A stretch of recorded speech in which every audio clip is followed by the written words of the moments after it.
Hi, I hope you'll have great fun following along with the tutorial today and making a beautiful door wreath.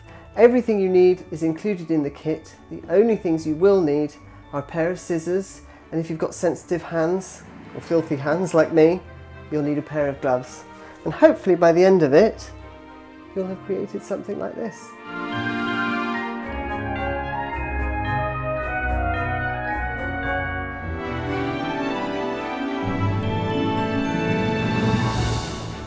So your wreath kit will come in one of our lovely boxes, and inside is a treasure trove of everything you need to make your wreath. So you've got your copper frame and the wires, your decorations, the moss which we will attach to the copper frame, and then all the beautiful foliages that will make your wreath. So the first things you'll need out your box are your copper ring and your binding wire and your big ball of moss. And what we're going to do to begin with is find the end of the binding wire, and you're going to attach it round one of these posts because that will anchor it. Just a few simple twists is all it takes. And then if you've got a little stub left, you can just wrap that around the outer ring. It really isn't going to matter. And that's your wire firmly attached. And then you need to take your moss, which may be quite compacted at this point, and you just need to tease it and fluff it up. It's a bit of a messy job. You can either do it in the box, or you might want to put some newspaper down or something. It's all part of the fun though, getting messy. It smells good, earthy and foresty. So once you've suitably fluffed your moss, which I think we're just about there, I find the easiest way to attach it to the copper ring is to make some sausages. So you can divide that into maybe two to begin with, and each of those into two, like that.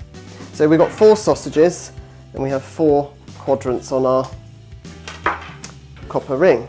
So I'm just going to roll that into a sausage about the right size for this section here,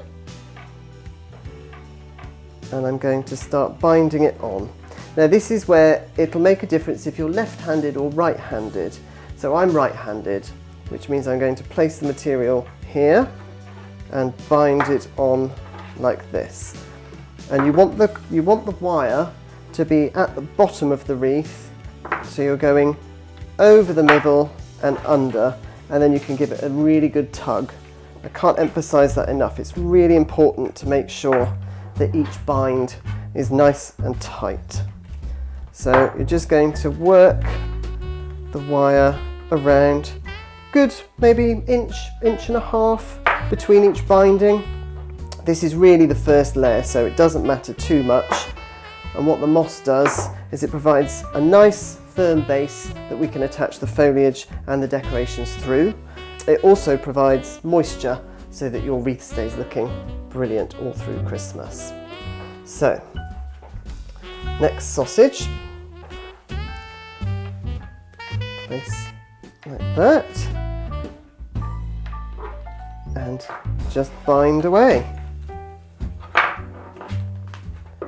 It's a good crunch. Pull it nice and tight. And then as you get to the end of the next sausage, you can make the next one. I obviously didn't fluff enough to begin with, so extra fluffing will ensue. There we go. Right. And roly. Next sausage. Place that one up there. Keep binding. So as I was saying, if you're left-handed, you'll probably find it easier to bind towards the left. But I, being right-handed, find it easier to do it this way. Okay, that bit. And the final bit, a bit more fluffing. Just helps to break it up make it go that little bit further, and it also helps you to keep it nice and even. Let's gather up all these bits, you don't want to waste any. Roll another sausage, place it on like that.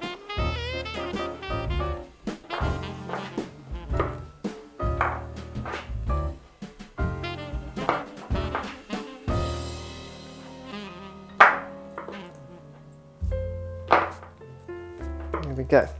So now we're back to the start. Leave your wire attached and we are ready to start adding the foliage. So the next thing you'll need at your box is all your foliage, and what a selection you'll find. Buried ivy, cupressus, some of this beautiful lodgepole pine, and then the star of the show, the blue spruce, everybody's favourite. You can't have Christmas without blue spruce. So again, with your wire at the bottom, you need to start building up the layers of foliage in each section. The important thing to remember is once you've completed a section, you can't go back and add more in. So you want to build each section and be happy with it before you move on to the next. So to begin with, I'm going to take a couple of pieces of the blue spruce, place those on, and that should just hide the edges of the moss. A piece of the lodgepole, and a piece of the buried ivy, I think. And then you want to make sure that all the non-cut ends are facing the same direction. So if you're right-handed, that means you'll have all the pretty bits on the left and your wire will bind on the right. And if you're left-handed, you're going to reverse that. So you're going to make your bunch with all the nice bits on the right and holding that flat and then binding with your left. Okay. As I said, I'm right-handed, so back we go this way.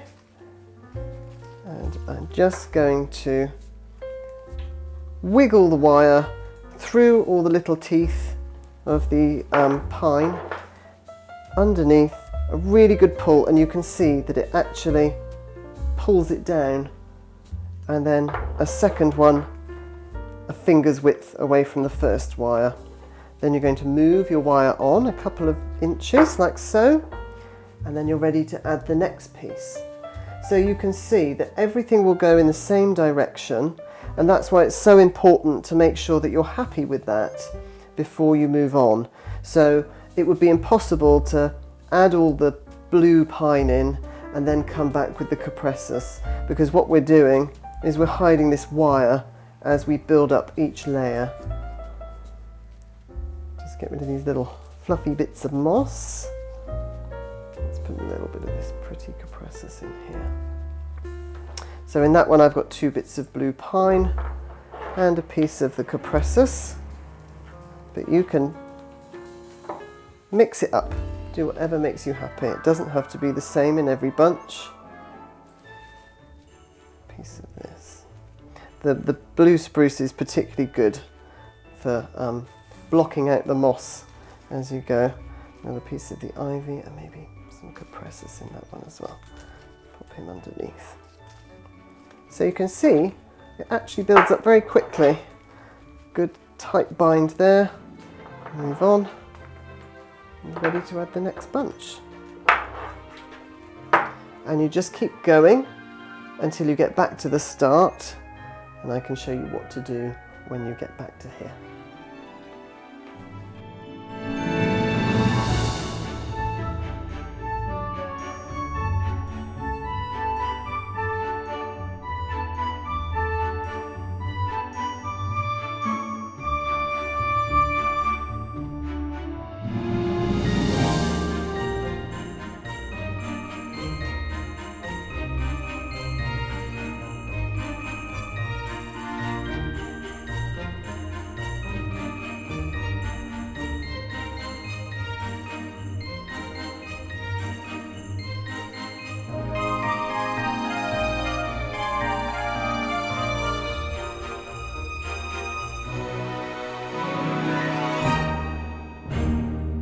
So you should be nearing completion of the foliage portion of your wreath.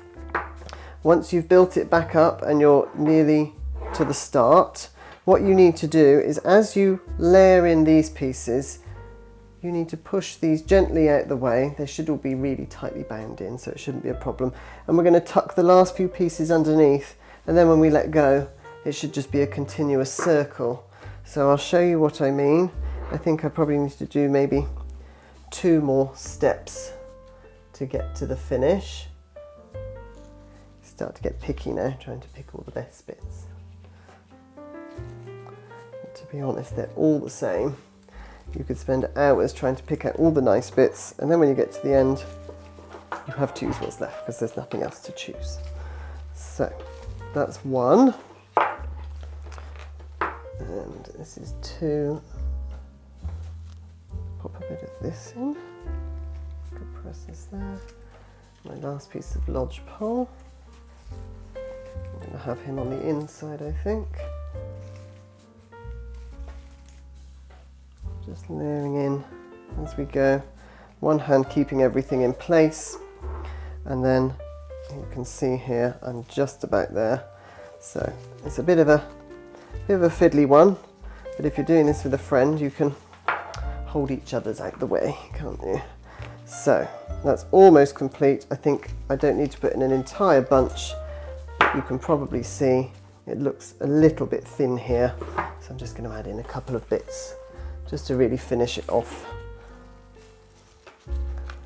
So I'll tuck him in there. And there we are, a nice finger of fur.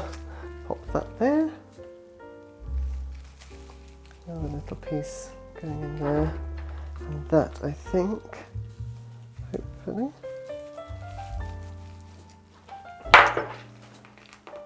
And that should finish your foliage off quite nicely.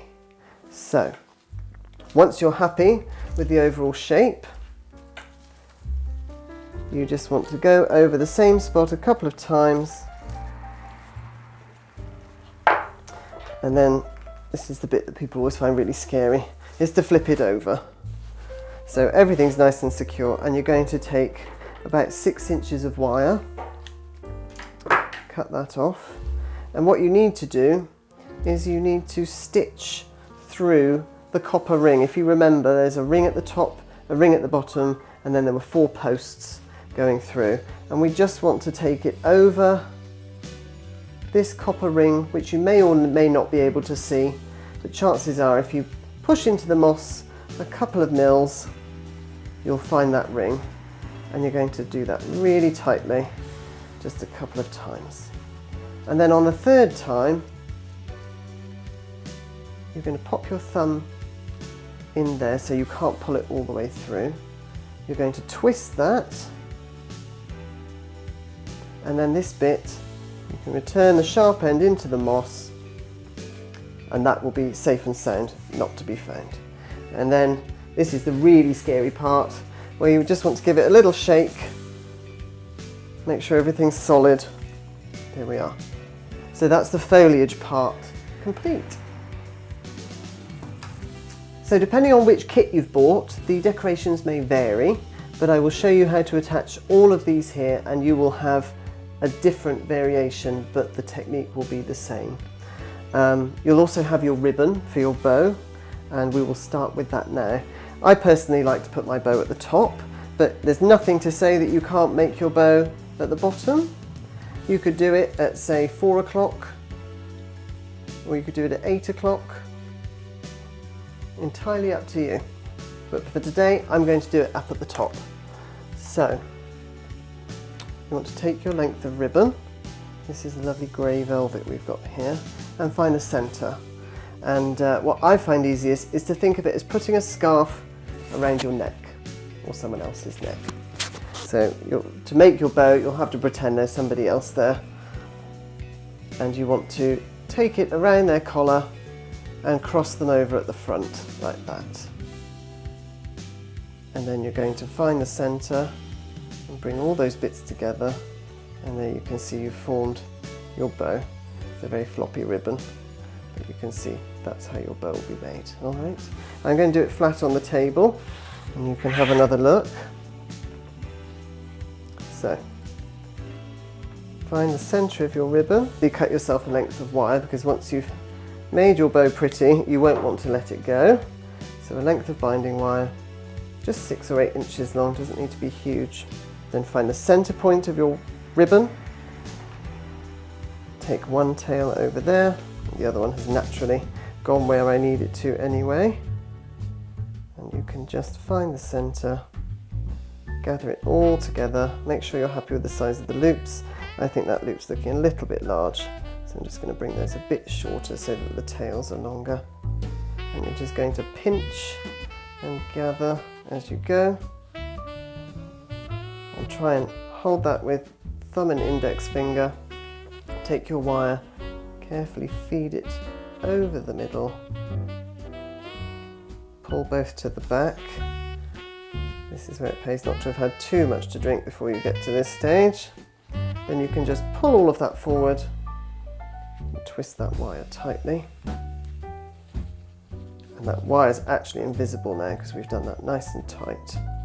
So there's your bow, and the next step is to attach it. Because once you've got this in place, it will help you arrange where you place the rest of your decorations. So there are a couple of ways that you can attach the decorations. You can either take your 2 tails there, your 2 wires that we've twisted together, find a gap in the moss, and make sure it lines up with your hook that we created.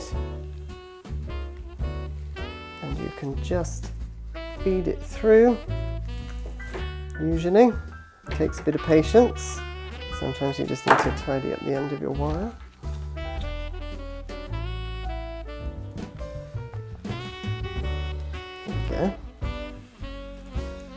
And just gentle feeding like that. And then on the back, find the wire and push that back in as we did when we made the hook. And that won't cause any problems. You may have filthy hands at this point. That's all part of the joy. So just fluff up your bow. Make sure you're happy with that. I'm just going to hold it up. Because if your bow's wonky, you won't be happy with the rest of it. There we go. So I think that looks nice. Okay, brilliant.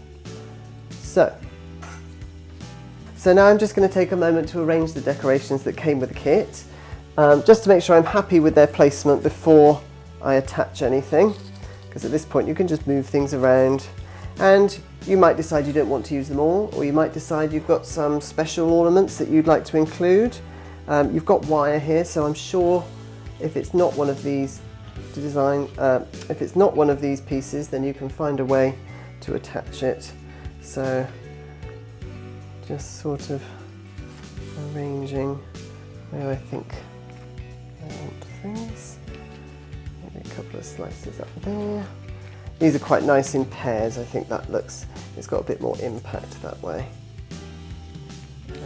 And these aren't actually, everyone thinks they're limes, but they're actually green lemons. So those go there, and look, these lovely little cocoa stars. I'll just pop around. Come over here.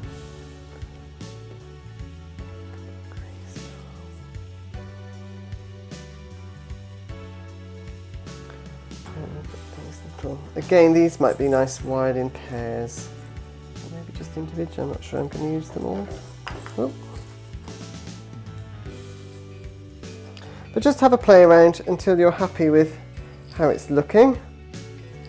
Yeah, I think I've got a good idea of where things are going to go. So now I'm going to show you how to wire up all the different elements so that you're ready to attach them to your wreath. So we'll start with the pine cone. And now everything except the whole fruits and the cocoa stars will be using the bind wire. You've got enough of what we call stub wires, these green stub wires, to deal with those, which we'll do separately in a moment. But I'll just show you how to wire each of these elements. So, nice long length of wire. There's nothing worse than wiring something up and finding you've been stingy with the wire and you haven't got enough to either twist it together on the back or stab it through securely. So with the little wooden star, very straightforward, and it's very lightweight. So in fact, I'd say one long leg, one very short leg, bring the two together and twist tightly, and now that's secure. With the pine cones, you'll need a slightly longer length because we're going to wrap it around the bottom of the teeth. So this is the bottom. You could put it in this way if you like that texture, in which case you'll just do this higher up. But I'm going to use this side today.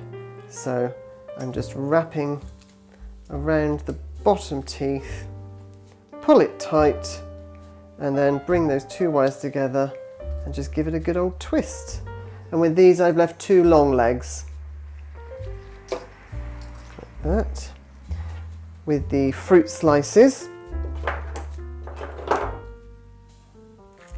I'm just going to bring the two together because I can fan them out once they're wired. And you want to go through the flesh part. So you've got the rind and the pith, and then go through the flesh. If you try and go through the pith, the white bit, you'll find you're there for hours. So just go through the soft part, stab straight through on one edge. Again, bring those two together, twist, and that's attached. Again, two long legs on that one. And with the baubles, let's do them in pairs, shall we? So, once again, nice long length of wire through the crown on each of those. Bring them together. Now just be careful not to tug too hard because the crown can come loose otherwise. So you want to sort of pinch with your fingers to hold those together and give them a gentle twist. Like that. Just gently. There we are, a couple of twists is all it needs. They'll wobble about, but once they're in, your balls will stay in place.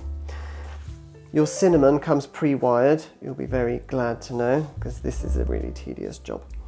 One long, strong wire, and to attach that, I will show you in a minute actually. Let's clear everything off, and I can show you in order. So, as I said, there are two different ways that we can attach things. With the bow, we went straight through the moss and hooked it through the back. With the pine cone, what I'm actually going to do is I'm going to feed it in between all that foliage. So I'm nestling it between all the fingers, like that. So I'm being careful not to press down and ruin the fluffiness of our foliage. So that's just going in between, and then you're going to flip it where you've got these two wires. I'm going to twist them together on the back. So that's secure. Trim off if there's a massive excess and push those into the base, like so. And he's not going anywhere now. Very secure. And you can adjust it. I think I want them following the direction of the foliage. So that's the pine cone. And then with the cinnamon, as I said, it's got one long wire. So just be brave, or not. Give it a good stab and you'll find it will come straight through like that. And entirely up to you. You can cut it shorter if you want. I'm going to just make a hairpin and keep going round and round and push that in. And that's solid. That's not moving anywhere. So you can go through and attach those decorations with the bind wire, and then the solid fruits and the cocoa stars I'll just show you. So you'll have a set of these green stub wires in your kit. Just peel off the green tape, and what I actually find really helpful is to just take a sharp pair of scissors and cut it at an angle, and that will just give you a little point which will make it much easier to sink through. So these little cocoa stars, I'm just going to go through one of the points like that. Can you see? Just straight through from there to there. And I'm going to bring that to the back gently, because they are a little delicate, and give that a twist, like so. And that can be added in the same way, straight through as we did with the cinnamon, and hook it through the back. Once you get proficient, you won't really need to look at the back. You can just feel that you're going in the right place. Now, this is the one that requires the most patience.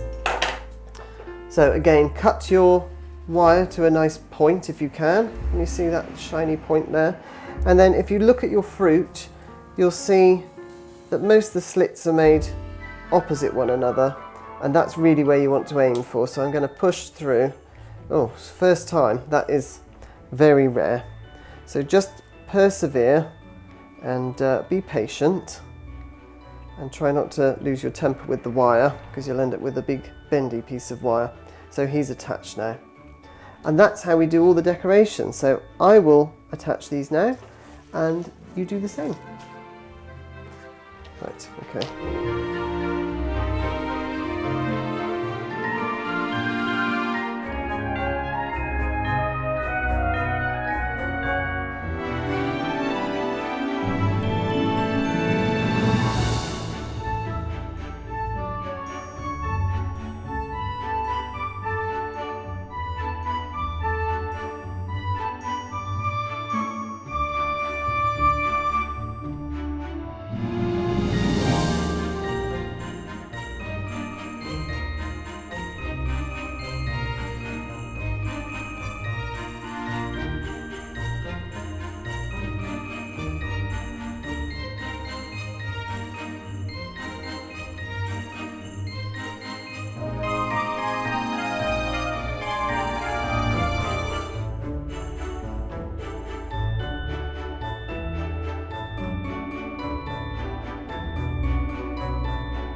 So you should have attached all your decorations. The only thing that's left to do are the little stars, which are pre-wired as well. They have got a very short wire, but if you're patient, you should be able to just push them in like so. Make the tiniest little hairpin on the back, and then you can just angle them like that. So that is your completed wreath, all ready to be hung on the door. To keep it fresh, you can either soak the moss occasionally in a tray of water, or you can spray the back. But I have to say, given our climate and the really strong foliage that we've chosen, you shouldn't have any problems making that last all season long.